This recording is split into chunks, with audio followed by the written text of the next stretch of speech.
Hey guys, Garrett here for Sableye the Mind Sculptor. I just finished watching Top 8 of the Pro Tour, and I have really been inspired to brew more for Standard. I'm also kind of incentivized by the fact that brew videos tend to be the most popular content on my channel, so without further ado, this is Budget Esper Blink. Starting with lands, we have 2 islands, 4 swamps, 6 plains.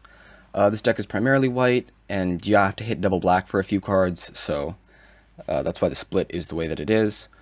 I could definitely see running a couple of more blue sources in the basics. And next we have 4 Prairie Stream, 4 Sunken Hollow, and 3 Evolving Wilds. This is just a very simple land base. Cheap, hits all the colors pretty well. I'm not running any of the fast lands because I don't really need the untapped mana on the early turns. I would prefer to have it later in the game. I'm not running man lands because they cost money. Moving on, this is a blink deck, so it seems only right that we introduce our way of making value. In order of best to worst, we have 4 Eerie Interludes, 4 Displace, and 2 Acrobatic Maneuver.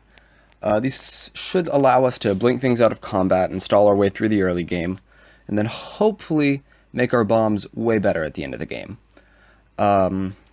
Acrobatic Maneuver is, in my opinion, the worst of these. I could see running more of them in less Displace, or I honestly could never see cutting any of these Eerie Interludes out, though. I think they're definitely the best bounce spell in Standard right now.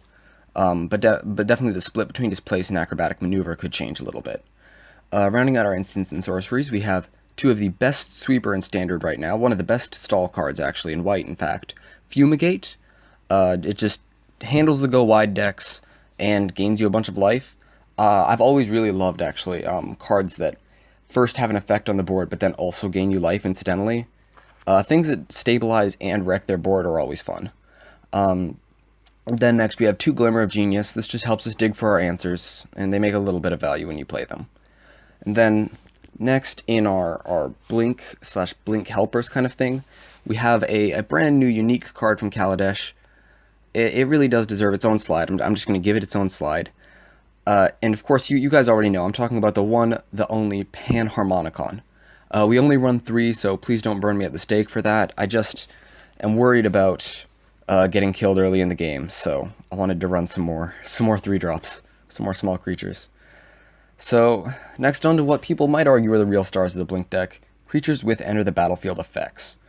At our low end, we have 10 3-drops. These are 2 Wall of Resurgence, 4 Weaponscraft Enthusiast, and 4 Reflector Mage. The Wall and the Enthusiast make getting through the early game much easier. You just get a lot of bodies when you cast them. The split is the way that it is because Awakening lands is kind of risky. I don't actually want my lands to die. And making servos, even if I'm making 1 less power toughness, servos can just jump in front of tanks and I don't get dealt damage. So Reflector Mage, of course, is here to keep threats off the board until I can find answers. It's also just great for stalling out a few turns if they don't have a very threat-heavy deck. So moving up the curve, we have 2 Gaunty Lord of Luxury and 3 Cloudblazer.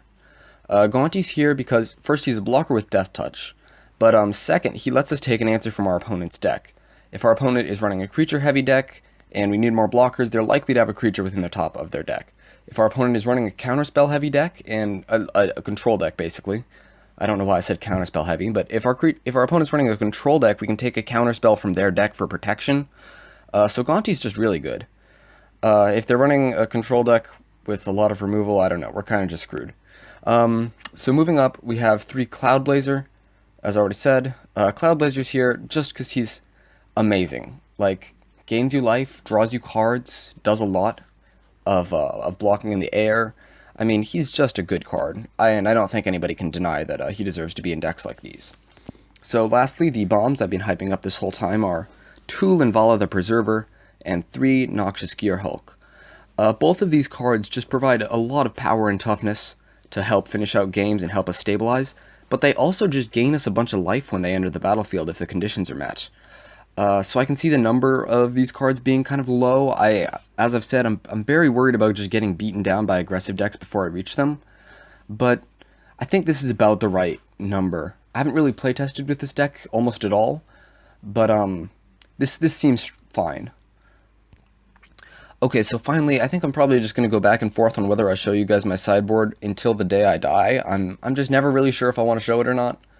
But, yeah, here it is. I have 4, count 'em, 4 Void Shatters and 2 Ceremonious Rejections to help us interact with other decks. Void Shatter is, of course, great against the very popular right now Aetherworks Marvel decks, as you really don't need a lot of counter spells against them. If you counter their card, they kind of just scoop it up and leave.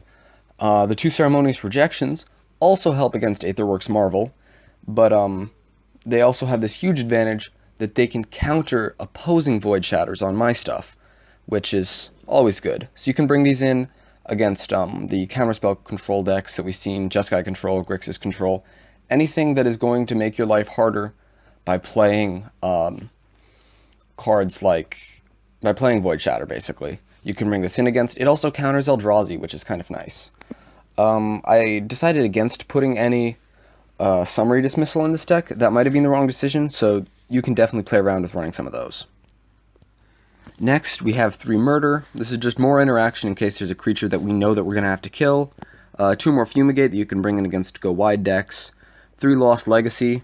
This is fine against the Aetherworks deck, but it's also just fine against random decks that you find that are relying on 1 or 2 cards. And lastly, we have our 3rd Linvala the Preserver, which is also good against certain decks. You want her against anything that's trying to like burn you out, you know, just the basic Linvala. Anyway, that is the deck. I might test with this if I get time, but I do have some other decks in the works that I'm also very interested in playing with. So it's definitely not assured that this one specifically is the one that I'll use. I'm definitely interested in playing this deck at some point. I'll see if I get a chance. I think this deck definitely has to be tuned a little bit more before I play it in Standard, too. I definitely think that it's a little slow right now. So I'll come out with my changes whenever I make them, and I'll play with the deck whenever I do, if I do at all. So we have some more deck techs in the works. Until then, peace out.